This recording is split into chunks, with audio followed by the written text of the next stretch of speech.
Hello everyone! In this tutorial, we will show you a simple and free method to unlock any phone from any carrier, even if it's not fully paid off.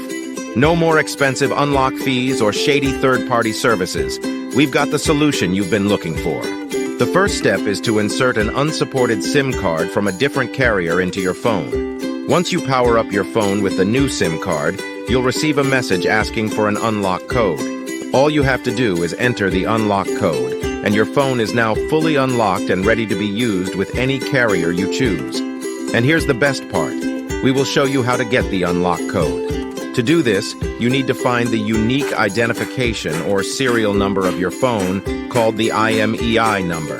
Simply dial *#06# and the IMEI number will pop up on the screen of your phone.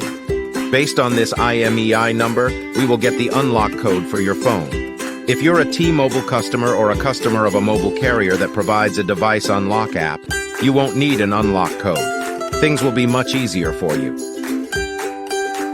Access useanisim.com and find straightforward instructions to unlock your phone for free through a unique method. Get started now and enjoy the freedom of an unlocked phone, all for free. Thank you for watching.